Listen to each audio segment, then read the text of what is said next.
As Kenyans make every effort to embrace the benefits of devolution brought about by the new constitution, Kituo cha Sheria's commitment in ensuring the poor and marginalized persons effectively access justice continues to blossom. We envision a society of justice and equity for all, and that is what ignites our hearts every day. Our happiness is to see the poor and marginalized getting informed of their basic human rights.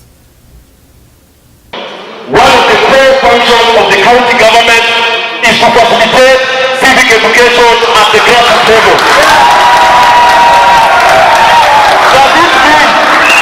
Does it mean that the county of Nairobi are fearful, wanaogopa kwamba wananchi wa kawaida asiwe involved? So my recommendation for that, because we need a well-informed society, particularly on government issues, so that this problem can come to an outside end. So we are kindly requesting that we factor in the issue of civic education. In the year 2012, Kituo cha Sheria, through the support of USAID and global communities, launched the project named Kenya Tuna Uwezo, meaning Kenya, we have the power. So Kenya Tuna Uwezo focuses on empowering people living in the informal settlements on how they can effectively engage with their leaders to implement governance issues at the county level and at the national level. Ahead of 2013 general election, Kituo cha Sheria led the Dumisha Amani campaign to strengthen community and civil society social networks so as to promote dialogue on resolving community grievances in the informal settlements within Nairobi County. To date, more than 7,000 people living within the informal settlements have been directly sensitized to effectively understand their constitutional rights and even engage with the duty bearers at various county levels. This year, Kituo cha Sheria focused on ensuring the residents within the 9 informal settlements in Nairobi are at par with the Nairobi City County budget estimates for financial year 2015-2016. So our journey began in February when the County Assembly was collecting feedback from the community priority areas in which they should include in the 2015-2016 budget. So when this process was going on, we gathered together with the community and attended a few meetings that were being held just to make sure that they have voiced out their priority areas and to also make sure that when this feedback gets back to the County Assembly and to the committee that is in charge, they put in, they give input to what the community has said. As you may know that our constitution requires that public participation is done in all the undertakings of the country, and it is important that community is consulted in every activity that is taking place, and especially those that will lead to the development of them as individuals and the community in its entirety. Kituo cha Sheria led the community leaders and paralegals from various informal settlements in Nairobi to form a memorandum which was voiced to the Nairobi County Finance Budget and Appropriation Committee on 20th May. This is a memorandum that was written together with residents of Kibera, Kiambu, Mathare, Bukuru, Kangemi, Dandora, Majengo, Eastleigh, and Korogosho. Pursuant to the provisions of Article 191, 1B of the Constitution and Section 91C of the County Government Act of 2012, we the undersigned organizations wish to make the following views and recommendations to Finance, Budget and Appropriation Committee on the budget estimates for the financial year 2015-2016. In May, when the County Assembly was collecting feedback on the already prioritized areas and the estimates they had done, the community again gathered together, of course with the assistance of Kituo and with facilitation from USAID and the global communities. We gathered together and assisted the community put down a memorandum on specific areas and sectors that they had recommendations on. And this memorandum was forwarded to the Budget Appropriation Committee of the County Assembly of Nairobi. About 100 community representatives collectively presented the memorandum and even further asked specific questions on budget lines, made recommendations on accountability, participation and transparency in regards to the budgetary allocations at the county level. 2015-2016 kuna mambo ambayo mimi yananitenganisha sana, sioni uwazi. Kuna mambo ambayo yanapitika ambayo hayaeleweki vizuri, kama hizo hata development. Swali langu ngoja hata development. Ni wapi katika sehemu ya Nairobi hakuna ugawaji sawa wa mali? Kutoka mwezi wa Disemba kwa budget ya 2013-2015 hatukuwa na dawa kwa kipindi cha miezi minne katika hospitali zetu. Community health workers huwa hawalipi chochote. Je, bajeti hii ya 2015-2016 imewazingatia wao? Ambayo mimi ninaisimamia ya jinsia ni kuuliza rescue center ya akina mama wakihudumiwa.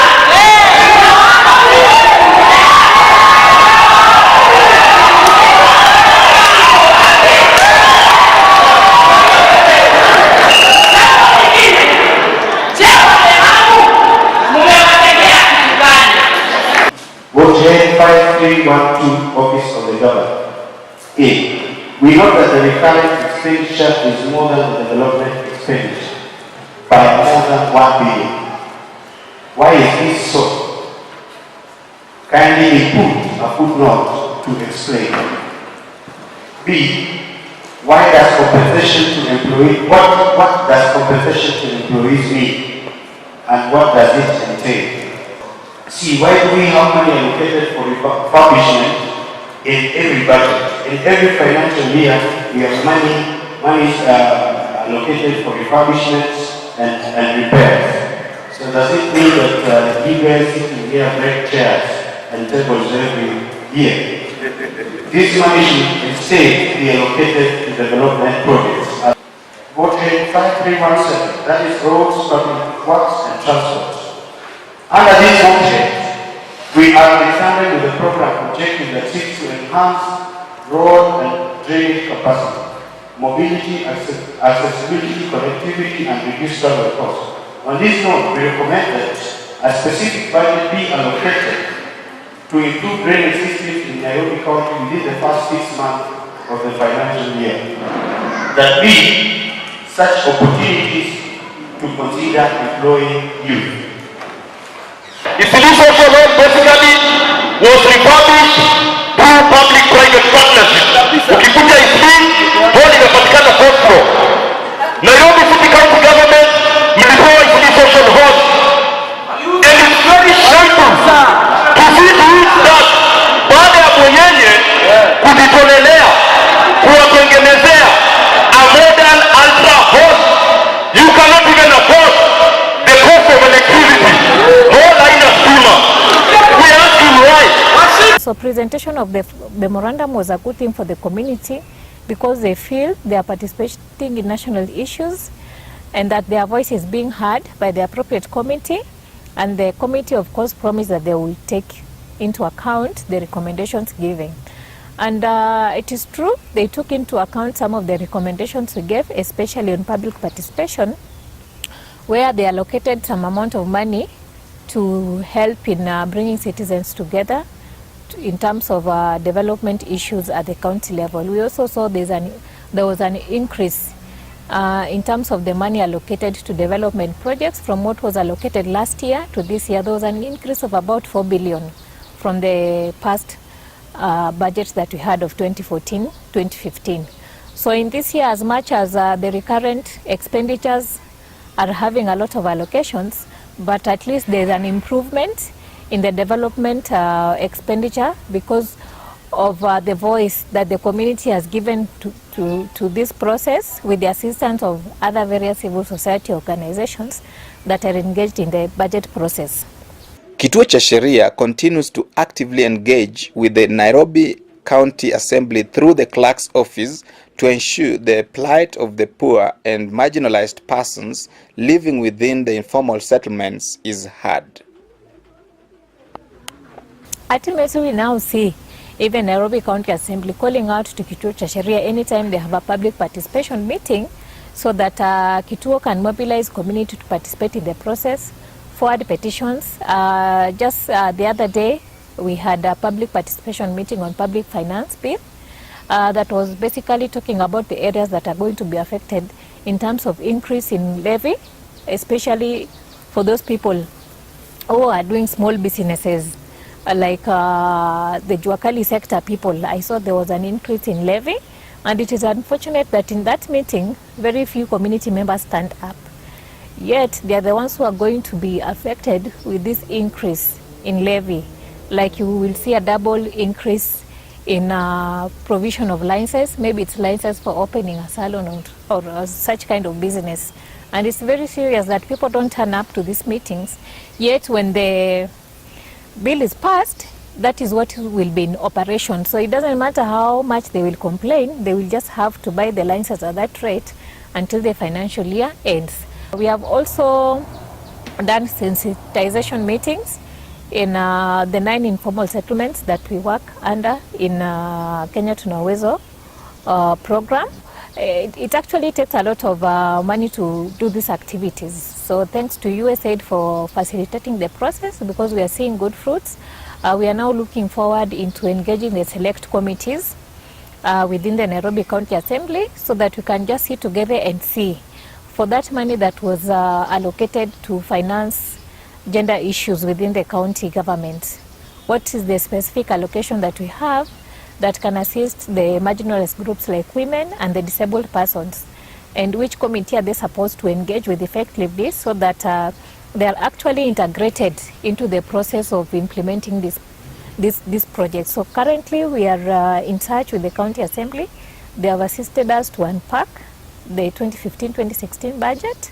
And we are hoping that in the next few weeks we are going to have meetings with these select committees in charge of implementation, in charge of oversight, so that we just program ourselves and see. Also, the Ward Development Fund Committee, they have some allocations for carrying out projects in the 85 wards of Nairobi. So it is important that honorable members representing these wards to bring together the active youths within their wards and engage them in the process of implementing the projects that have been allocated money. We have allocations in millions and billions. So it is just important that the youths are engaged, the marginalized groups are engaged, so that ultimately we feel the fruit of devolution.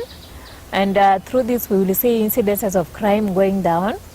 We will see healthy and vibrant youths engaging in national endeavors, and just appreciating who they are, and of course appreciating our country, Kenya.